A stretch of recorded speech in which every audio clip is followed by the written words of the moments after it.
Hi, and welcome to Wellness Possibilities with Monica Fuss. I'm Monica Fuss, your wellness coach and sailor, helping you to sail to the smoother waters of healthier living.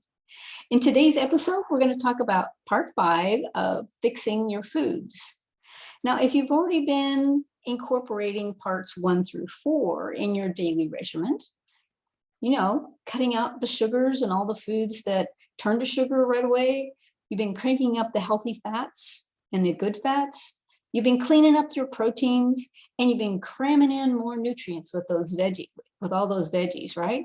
Well, maybe if you've noticed that things have kind of plateaued off, your waist to height ratio is not budging. It's kind of gotten stuck, and you're not quite to your health goals yet, or maybe the bathroom scales aren't quite to where you're wanting them to be. Well, that's telling us maybe it's time to add part 5, curb your consumption by taking a fasting approach. Now, don't freak out on that word fasting. That's just reducing the time frames that we're eating versus the times that we're not eating. Reducing the times that we are eating and increasing the times that we're not eating. Our race has been doing that for a long time. Think back to the caveman days when they would be off hunting for days for looking for dinner, and they'd finally bring it home, and then they would be feasting, and then there would be periods of times that they were going without food for a while. They were fasting. So it's been around for a long time. They survived it, and so will we. Our generation has just gotten into the very bad habit of anytime we're awake, we're eating, or we're putting something in our mouth all the time. So my suggestion to you is we're going to curb our consumption. Notice I didn't say eliminate. I said we're going to curb it a little more. We're going to eliminate the snacks if we haven't already. So that's one way to curb it, and narrow it down to 3 meals a day while we're awake. I'm going to call it the first way is a 2-1 punch kind of approach, where we have 2 meal replacements, maybe a smoothie, meal replacements a day, and then 1 sensible meal. That's one way to curb our consumption right there, by eliminating the snacks and giving it the old 2-1 punch.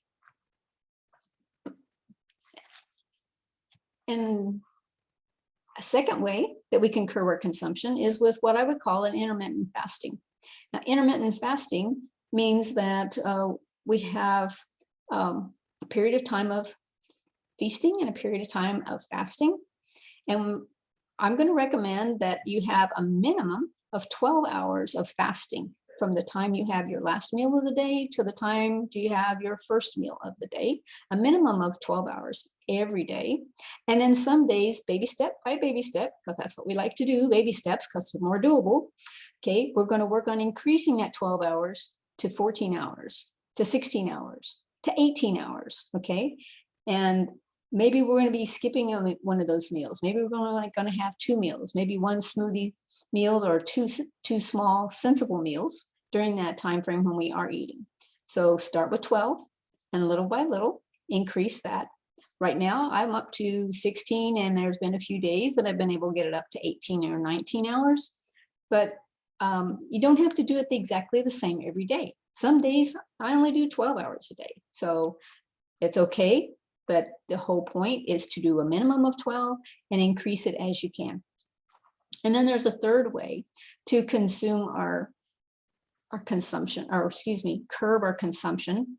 And that one is something that I would recommend doing maybe once a month, or after there's been like a big feasting thing, like we've just had the holidays and consumed a whole bunch of foods that are not necessarily in my normal everyday diet, some foods that were not necessarily on my first four ways of being healthy.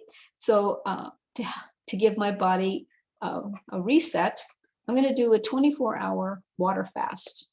And yeah, that sounds kind of scary, doesn't it? But let me tell you, I was surprised that I was actually able to do more than 24 hours But that's all I'm going to ask you to do is 24 hours. 24 hours can reset your entire immune system. It triggers the reset of some fresh new stem cells and replaces old dysfunctional ones. So there's some benefits of that. And I had skipped right over my notes. It said, well, what the heck are the benefits of fasting anyway? Why would I want to do the 2-1 punch kind of approach of curbing my consumption, or intermittent fasting, or the 24-hour water fast? Why in the world would I even want to consider that? Well, here's some of the benefits. There's a lot of them that I've researched, but here I'll kind of narrow it down to fasting could actually prolong your life, lower your inflammation. And inflammation is like, the first step to disease. So we want to lower that inflammation. It enhances our detoxing, our body being able to detox. So like when we're doing a minimum of 12 hours of fasting, we give our body 8 hours to process the foods that we've eaten, completely digest them. And then we have on a minimum of 4 hours for the body to do some house cleaning and clean out some of the toxins. Some other benefits is actually increase in brain function, or controlling blood sugar, and even improving blood pressure, triglycerides, and cholesterol levels. Now, those are some awesome reasons to be able to do fasting, and some awesome benefits of fasting. So I highly recommend it. But let's talk about the obvious here. Let's acknowledge it.